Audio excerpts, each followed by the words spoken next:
오늘의 말씀은 창세기 40장 8절 말씀입니다.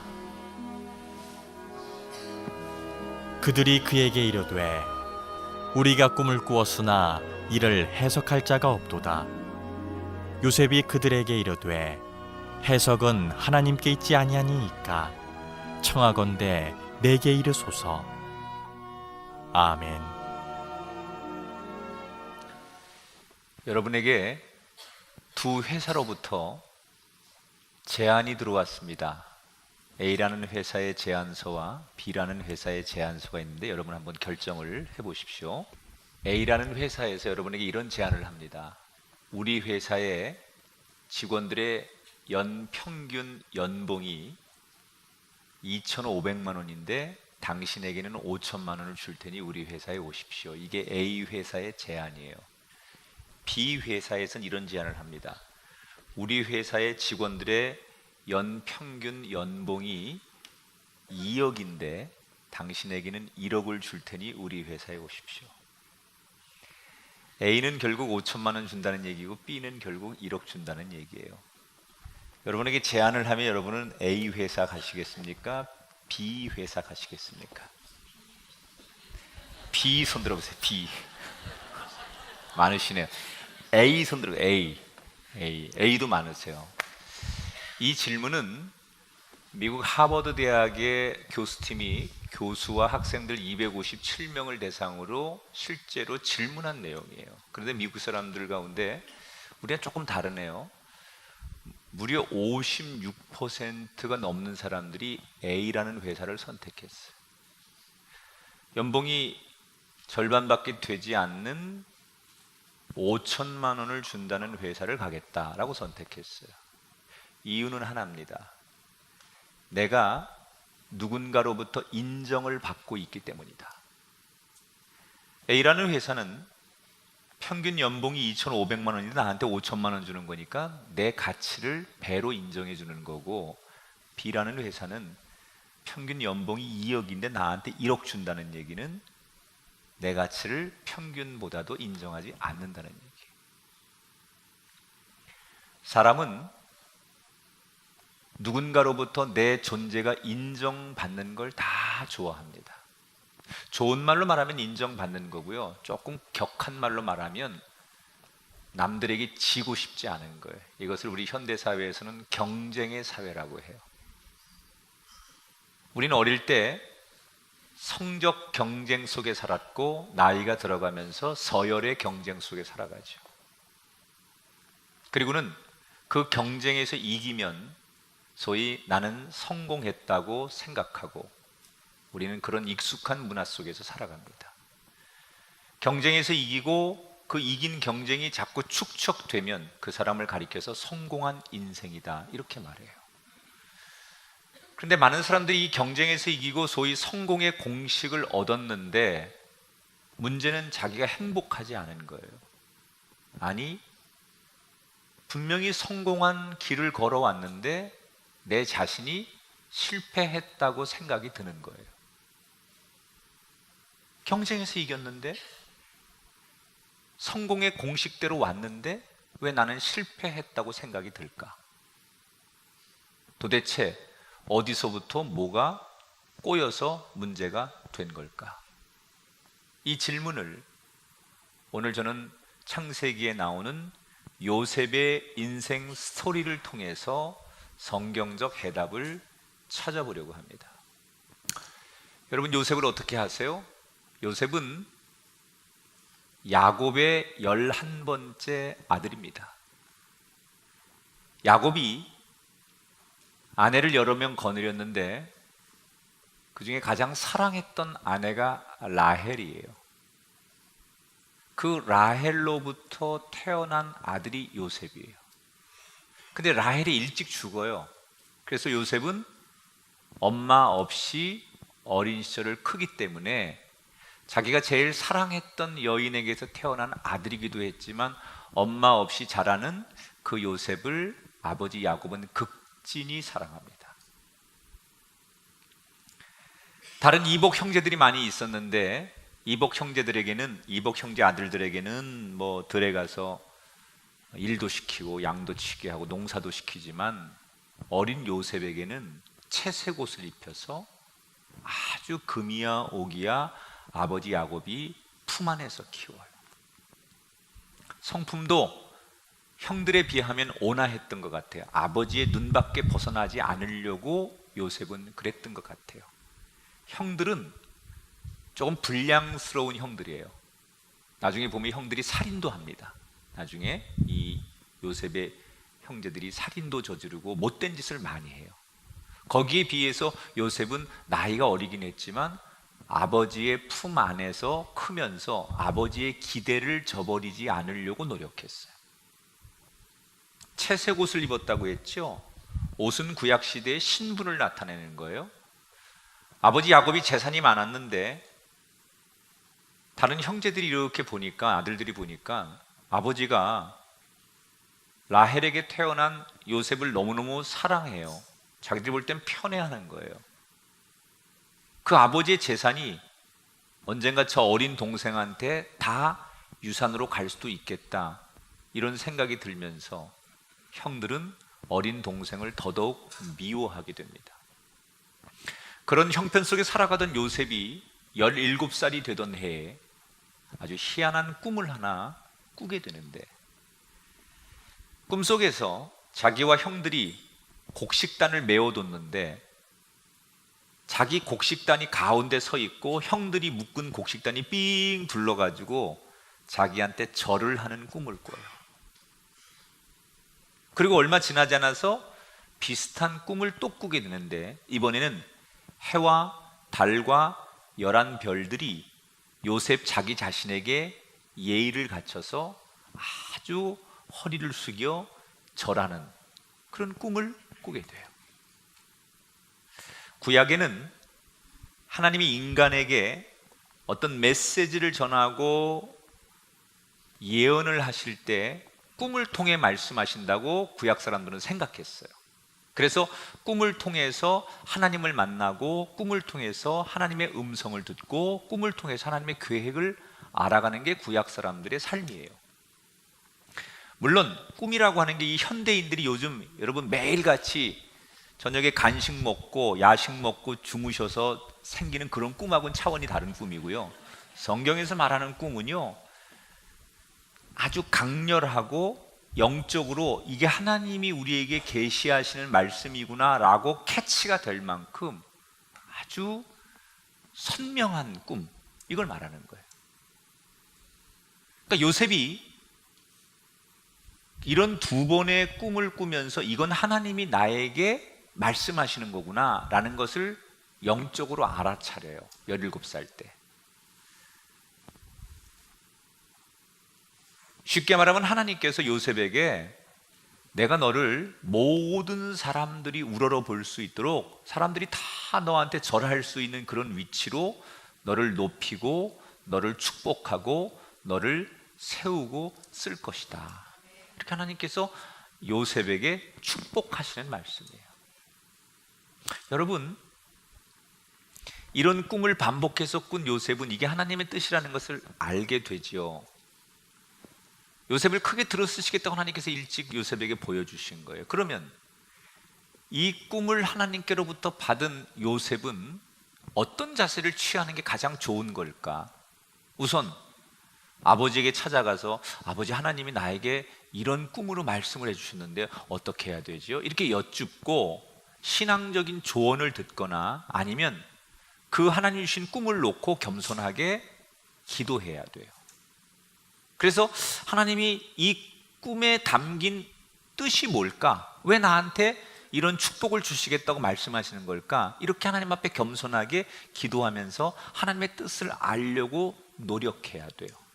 그런데 요셉은 그렇지 않았어요. 37장 10절에 보니까 그가 그의 꿈을 아버지와 형들에게 말했다, 자랑하고 다녔다는 거예요. 형들 앞에 가서 의시되는 거예요. 아버지 앞에 와서 뻐기는 거예요. 아버지, 형들, 나 하나님께서 이렇게 나를 높이신다고 약속하신 거 내 꿈으로 얘기해 줬지? 조심해, 둘째 형 눈 깔어. 내가 형 눈빛이 마음에 안 들어. 응? 그렇지, 그렇지. 셋째 형 마음에 들어. 내가 한 자리 줄게. 뭐 이러면서 어린 동생이 형들 앞에 가가지고 너무 철없이 세상 말로 의시되는 거예요. 아버지가 그러는 거 아니라고 나무라고 주의를 줘도 아버지 말을 아랑곳하고 듣지 않아요.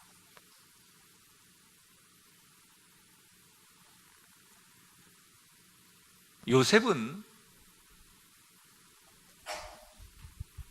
아버지로부터 인정을 받고 하나님으로부터 일방적인 다른 형제들에 비해서 축복을 선언받아요. 자, 그런데 하나님이 요셉에게 그렇게 약속하신 꿈에 보여주신 그렇게 약속을 하신 대로 요셉이 그렇게 살아야 되는데 요셉은 그렇게 살았을까? 현실은 정반대로 흘러가요. 그런 동생을 늘 못마땅하게 생각하고 언젠가 걸리면 가만두지 않겠다라는 그런 감정이 극에 달한 상태에서 어느 날 형들이 함께 힘을 모아서 이 동생을 납치해서 이방인들의 손에, 외국인들의 손에 은 20을 받고 팔아버려요. 지금 말로 말하면 인신매매를 당하는 거예요. 기가 막히죠. 자기 형제들에 의해서 들에서 납치당해서 낯선 외국인들에게 팔려가요. 그래서 노예가 돼요. 그리고 여차여차해서 이집트의 보디발리라고 하는 사람의 집에 노예 신분으로 들어가서 일을 하게 돼요. 나이는 어렸지만 지금 자신의 상황이 여의치 않다고 생각했던 요셉은 살기 위해 본능적으로 몸부림을 치지요. 살아야 되겠다. 성실하고 열심히 적응하려고 해요. 그러나 그게 끝이 아니었어요. 그의 인생은 더 밑바닥까지 굴러 떨어지는데 보디발 집에 그 보디발이라고 하는 사람의 아내가 누명을 씌우지요. 자기를 성적으로 유린하려고 했다라고 요셉에게 누명을 씌워서 요셉은 감옥에 갇히게 돼요. 여러분, 인생이 내려가 더 이상 내려갈 데 없는 감옥까지, 맨 밑바닥까지 요셉이 내려가는 거예요. 아니, 하나님께서 잘 되게 해주신다고 그랬잖아요. 내가 너를 많은 사람들이 우러러보는 자리에 앉혀줄 거고 네가 축복받는 주인공이 되겠다고 약속하셨는데 요셉은 가장 밑바닥으로 내려가요. 그 감옥에서 그는 어느 날 울먹이며 하나님 앞에 이렇게 물어봐요. 하나님, 나한테 17살 때 주신 그 꿈의 의미는 뭡니까 도대체? 왜 그 꿈을 나에게 말씀하신 거고 하나님의 의도는 뭡니까? 하나님, 나는 알 수가 없습니다. 꿈은 꿈대로 주시고 내 현실은 꿈과 반대로 이렇게 가장 밑바닥까지 내려가게 하시는 이유가 뭡니까? 당신의 뜻을 알게 해 주십시오. 그리고 몸부림을 치지요. 자, 소위 인생의 밑바닥까지 내려간 요셉이 변하기 시작해요. 뭐가 변하느냐? 인생의 밑바닥을 만나기 전까지 그는 꿈에 취해서 하나님이 주신 꿈을 자신의 야망으로 붙들고 살았던 사람이에요. 그런데 그 인생의 밑바닥을 경험하면서 하나님의 뜻이 어디 있을까? 하나님이 말씀하시면 그 말씀대로 엎드려 살기를 원하고 하나님의 뜻을, 하나님의 소리를 구하고 있어요. 달라진 거예요. 적어도 하나님이 주신 꿈을 자신의 가슴에서는 인간의 야망으로, 그래서 형들에게 또는 세상 사람들에게 자신의 꿈을 자랑하고 그 힘을 과시하고 싶은 인간의 야망 정도에 머물렀던 그 꿈이 인생의 밑바닥에 내려가서 하나님이 진정 나에게 원하시는 게 무엇이냐고 하나님 앞에 물어보기 시작했어요.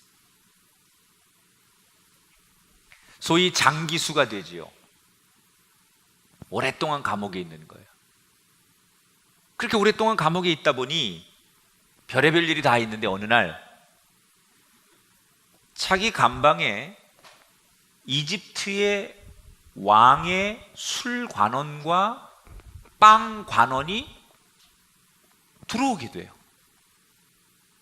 여러분, 소위 우리가 어떤 조직에서 실세 이런 얘기예요. 실세. 누가 실세일까요? 직분이 높은 게 실세가 아니에요. 중심이 되는 사람 가까이 있으면 그게 실세예요. 그래서 운전하는 사람, 비서실, 이게 제일 실세예요. 원래 어떤 일을 하느냐가 중요한 게 아니라 그 사람 제일 가까이 있는 게 실세예요. 왕의 옆에서 제일 가까이 있는 사람이 누구냐? 술 시중 들고 술상 차려오고, 빵이라는 건 밥이죠. 이런 것 먹는 것을 챙겨서 앞뒤로 보살펴주는 사람은 거의 비서 같은 사람들이고 거의 이건 경호원 같은 수준이죠. 늘 일상을 같이 하는 거 아닙니까? 먹는 것 속에 같이 한다는 건, 식탁을 같이 한다는 건 늘 일상을 같이 하니까 사실은 이 사람들이 제일 실세라고 보면 돼요. 근데 왜 감옥에 들어왔을까? 아마도 공무에 무슨 실수가 있었을 거예요. 그래서 공적으로 실수를 했기 때문에 감옥에 들어온 거예요. 그래서 요셉과 함께 한 감방 안에 있게 되는데 이 두 신하가 어느 날 꿈을 꿉니다. 근데 여러분 그런 얘기 들어보셨어요? 옛날 어른들 가운데 왜 이렇게 꿈자리가 뒤숭숭하고 꿈이 사납고 머리에서 그냥 꿈에 이렇게 눌리는 분들이 있어요. 눌리는 분들이. 그 꿈 꾸고 며칠 동안 머리가 아프고 그 꿈 때문에 막 싱숭생숭하고 막 그런 분들이 있어요. 다 부질없는 짓이에요. 이미 현대 과학에서 꿈은 여러분의 뇌 속에 가장 생각이 많은 것들이 잠재해 있다가 어느 날 나오는 거라고도 얘기하지만, 그냥 우리가 꾸는 꿈은요 너무 그렇게 집착할 필요 없어요. 제가 많이 했던 말 가운데 사건보다 해석이 중요하다. 어떤 사건이 자꾸 우리 속에 일어나는데 이 사건이 좋은 사건도 있고 나쁜 사건도 있지만 이 사건을 해석하는 우리의 태도에 따라서 그 사건은 달라지는 거예요. 불행한 사건을 만나면 그 불행함을 또 다른 기회로 내가 해석하면 그게 그 불행도 내게 유익이고요. 좋은 일이 났을 때 그것을 하나님 앞에 감사함으로 해석하면 그것도 유익인 거예요. 그러니까 사실 어떤 사건이냐보다 더 중요한 것은 그 사건을 대하는 태도와 그 시각과 그것을 바라보는 우리의 해석이 중요하다는 거죠.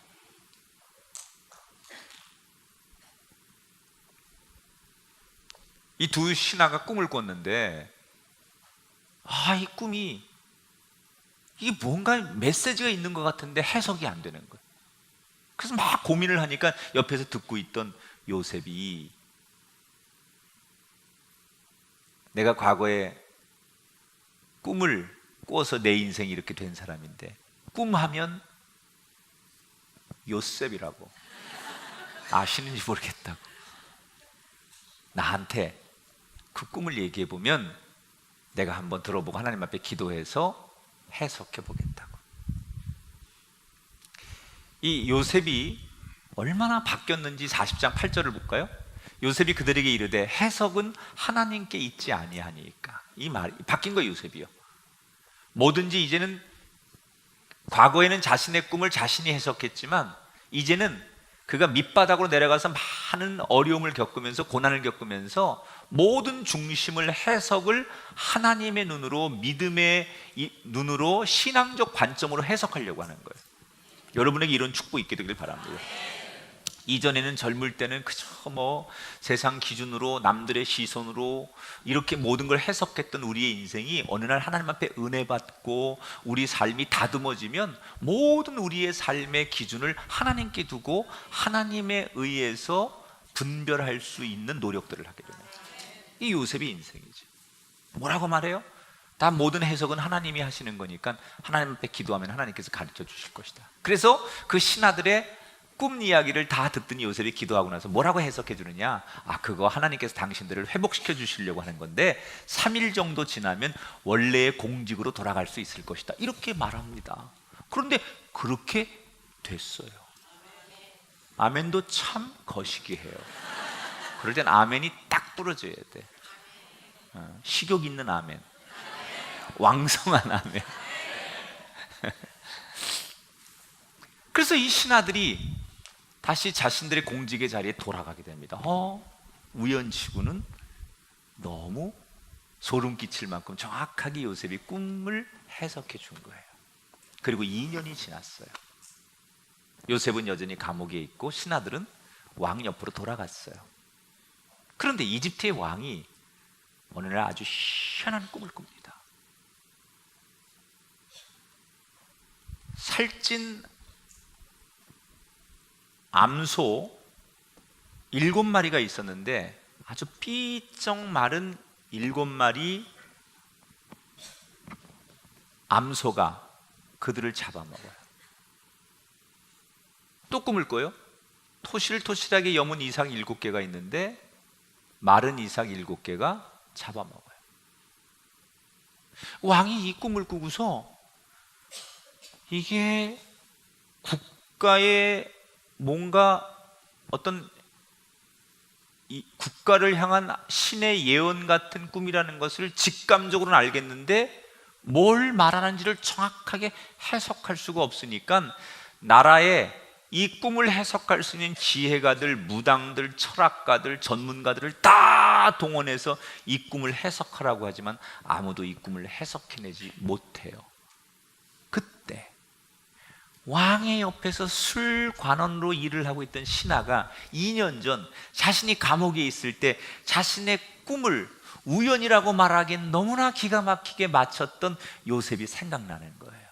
그래서 왕에게 요셉을 추천하고 요셉이 왕 앞에 서게 돼요. 왕의 꿈 얘기를 다 듣더니 요셉이 잠시 기다려달라고, 그리고 한쪽 모퉁이에 가서 하나님의 이름을 부르고 기도를 해요. 그러더니 요셉이 그 꿈을 해석해 주는데 41장 같이 읽어봐요. 시작.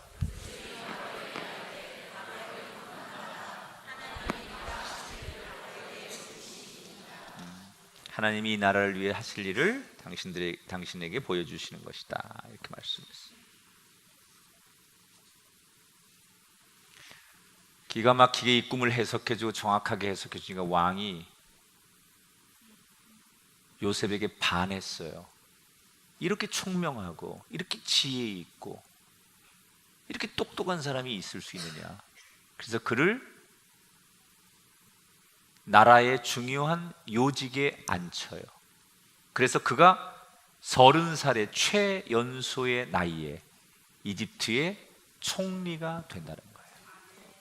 여러분, 누구도 주목하지 않았던 한 목동 집안의 막내 아들, 형들에 의해서 인신매매 당해서 노예의 신분으로 전락하고 감옥에 들어가서 옥살이를 하던, 인생의 밑바닥까지 추락했던 그 인물 요셉. 바로 그랬던 요셉이 모든 사람들이 우러러보는 이집트의 총리가 됐어요. 자, 여러분, 하나님께서 아주 일찍이 요셉에게 꿈을 꾸게 하셨어요. 요셉아, 내가 너를 크게 높여줄 것이다.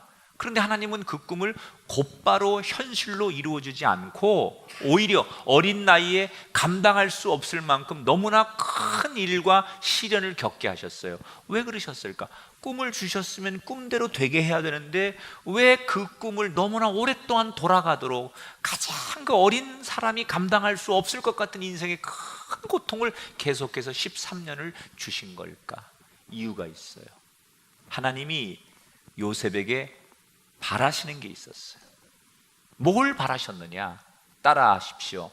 꿈에 취하지 말고 꿈을 주신 목적을 구하라. 아까도 말했지만 요셉은 하나님이 주신 꿈이 자기에게 도착했을 때 그 꿈을 야망으로 만들어 버렸어요.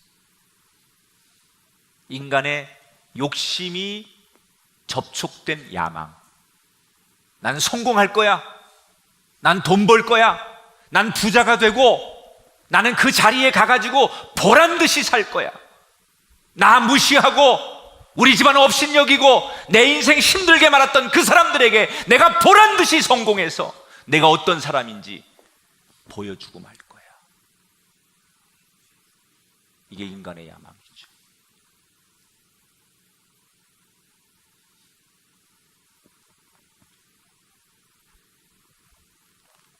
누군가에게 그럼 복수하고 싶은 사람들이 있죠.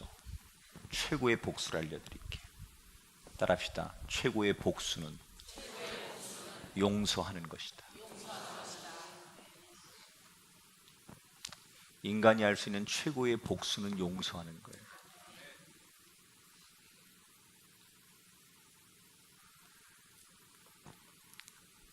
하나님은 하나님 백성 누구에게나 다 꿈을 주세요.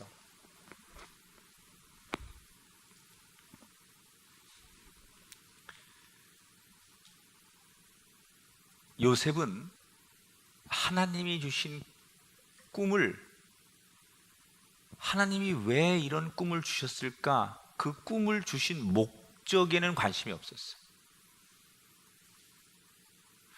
하나님이 주신 꿈의 목적과 상관없이 내 생각, 내 유익, 나의 그 야망, 이걸 그 꿈에다가 접촉을 시키는 거예요.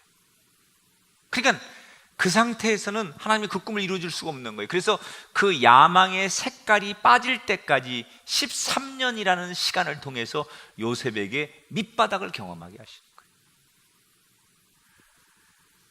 우리 성도들 가운데도 요셉이 걸었던 13년의 인생의 가장 밑바닥을 걷는 분들이 있어요. 가끔 원하지 않는 내 인생이 정말 이렇게 추락해서 가장 내 인생에 암울한 시절을 겪는 분들이 있어요. 교회 오신 분들 가운데. 근데 여러분 기억하세요. 그 자리에서 영영 못 일어나는 사람이 있어요. 그 인생의 밑바닥까지 추락을 했는데 거기서 다시는 못 일어나는 사람이 있어요. 그런데 보란듯이 그 밑바닥을 딛고 일어나는 사람이 있어요. 무슨 차이인 줄 알아요? 그 인생의 밑바닥을 통해서 내가 아무것도 아니고 드디어 간절히 하나님의 뜻을 구하고 부를 수 있으면 그 사람 밑바닥에서 일어날 수 있는 개연성, 가능성이 높은 거예요. 그런데 인생의 밑바닥 같지만 그 밑바닥에서조차도 누군가 세상에 대한 증오와 원망과 미움으로만 가득 찼을 뿐이지 하나님이 내 인생을 향하여 원하시는 게 뭘까? 하나님이 우리 가정을 향해서 원하시는 게 뭘까를 구하지 않는다면, 하나님을 묵상하지 않는다면 여전히 그 인생의 수렁과 같은 바닥에서 일어날 가능성이 없는 거예요. 하나님이 원하시는 건 딱 하나예요. 네 야망의 색깔이 빠지기를 기다리시는 거예요.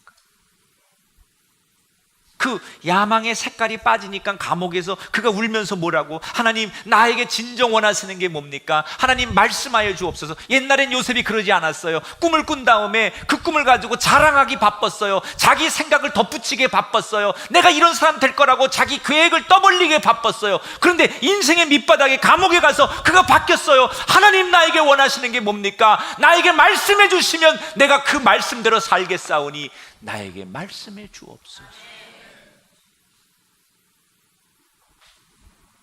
실패가 나쁜 게 아니에요.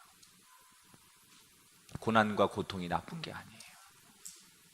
이럴 수만 있다면 그 고난은 여러분에게 축복이에요.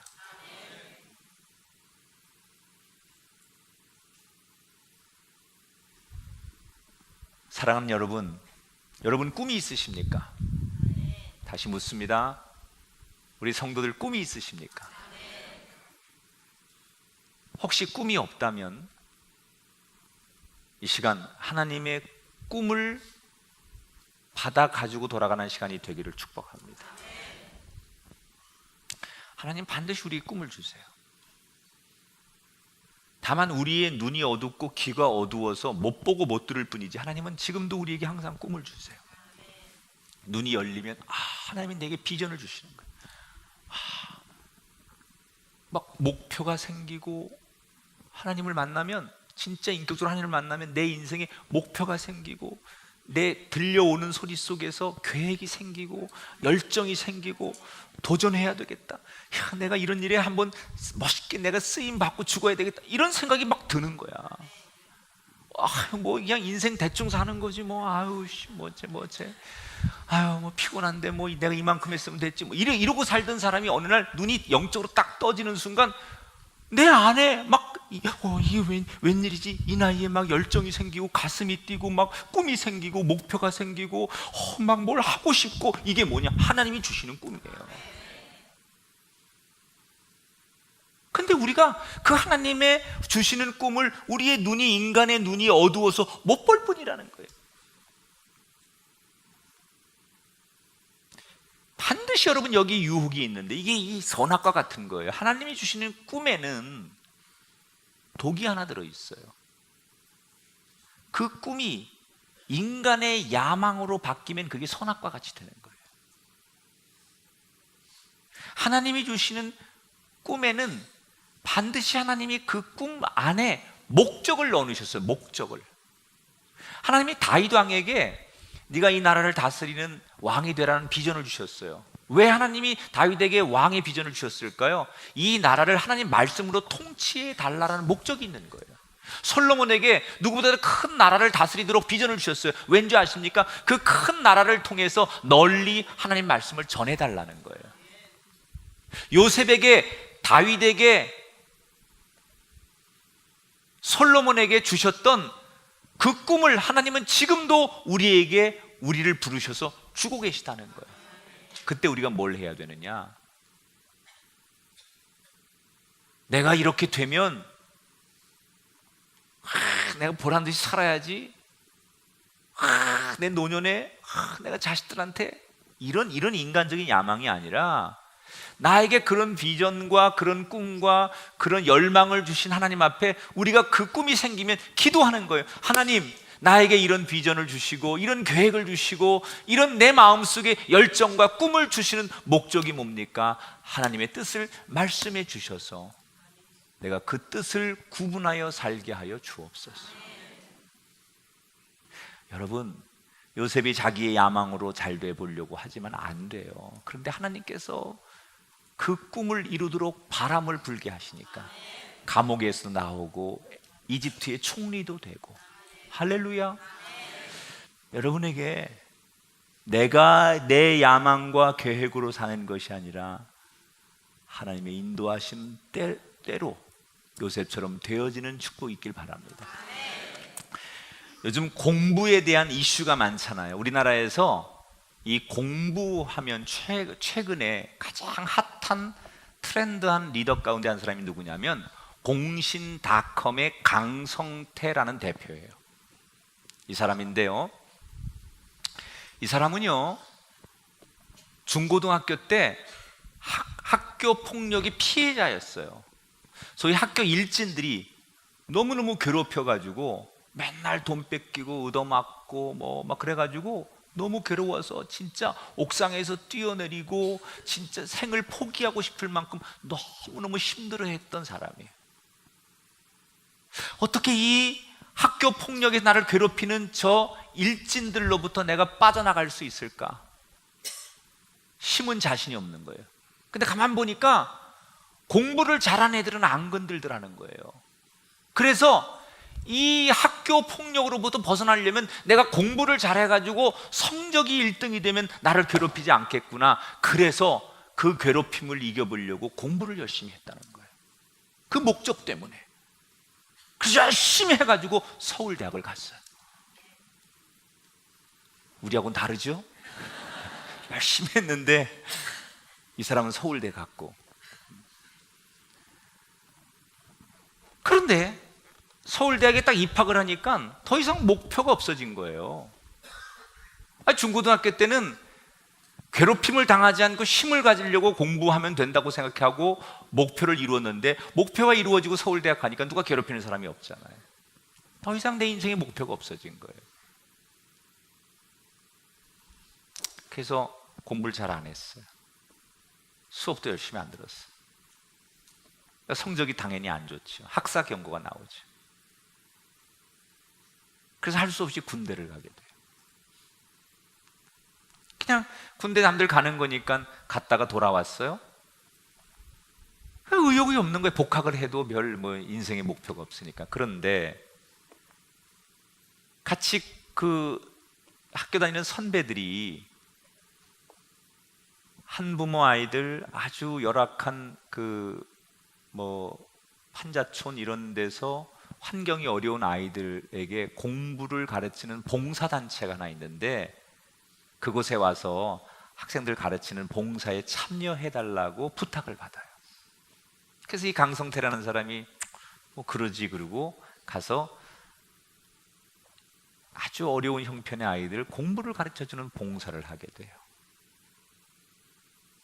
그런데 그 10대 중고등학교 아이들, 형편이 가장 어려운 아이들을 만나면서 불현듯 자기가 10대 때 걸어왔던 그게 생각이 나는 거예요. 근데 자기하고 다르더라는 거예요. 자기는 목표가 남에게 보여주려고 했는데, 이 아이들은 비록 가난하고 가정 형편이 열악하고 부모가 없긴 하지만 아주 공부를 하고 싶어서 목말라 하고 정말 아이들이 생각보다 열정이 있다는 것을 그 아이들의 눈빛을 보면서 이 강성태라는 사람이 목표가 생긴 거예요. 내가 이런 아이들에게 뭔가 의미 있는 선생님이 되고 싶다. 그래서 기왕 할 거니까 이 아이들에게 진짜 공부 잘하는 법을 가르쳐 줘야 되겠다. 같은 공부를 해도 효율적으로 정말 성적이 잘 나오도록 쉽게 가르치는 학습법을 이 아이들에게 전해야 되겠다. 그래서 스스로 이 아이들을 잘 가르치고 싶은 목표가 생기니까 스스로 교육법을 자기가 공부하는 거예요. 그래서 그 아이들을 잘 가르치려고 나름대로 배우고 터득하고 공부한 교육법을 가지고 이 분야에서 쭉 걸어오다 보니까 지금은 우리나라에서 공부하면 빼놓을 수 없는 가장 핫한 트렌드 리더가 된 거예요. 지금.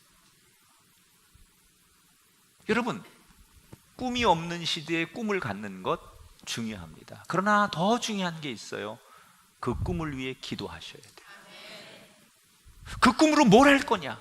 하나님이 나에게 기업을 주시고 나에게 어떤 직책을 주시고 나에게 남이 없는 재능과 능력과 달란트와 또는 힘을 주셨을 때 그 꿈을 이루어서 나는 그 꿈 가지고 뭐 할 거냐에 대한 자기의 분명한 비전과 하나님 앞에 나에게 원하시는 게 무엇이냐고 묻고 답을 들었을 때 그 꿈은 반쪽짜리 꿈이 아니라 온전한 꿈이 될 뿐더러 하나님이 주신 꿈이 나에게 도달해서 야망으로 끝나지 않고 하나님의 그 진정한 꿈이 나에게 하나님의 꿈으로 성취되는 거예요. 꿈꾸는 걸로 만족하지 마세요.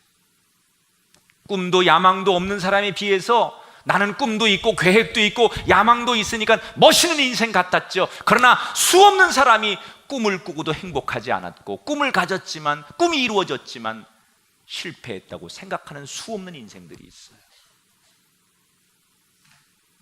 기도하지 않았기 때문에. 하나님, 이 꿈을 통해서 무엇을 하기를 원하십니까? 질문하시고 그 하나님의 소리를 들어서 내 꿈으로 끝나지 말고 진짜 하나님의 꿈이 요셉처럼 이루어지는, 어쩌면 17살에 꿈을 꾸고 30살에 총리가 될 때까지 13년이라는 밑바닥을 경험한 요셉처럼 이 자리에 똑같은 과정을 겪고 계신 분이 계시다면 요셉이 슬럼프를 딛고 일어났던 것처럼 여러분에게 이 말씀을 통해서 일어나는 반전과 역전의 시작이 이 말씀의 메시지 속에 여러분에게 전달되셔서 요셉처럼 진짜 하나님의 꿈을 이루는 온전한 꿈쟁이들이 되시기를 주님의 이름으로 축원합니다.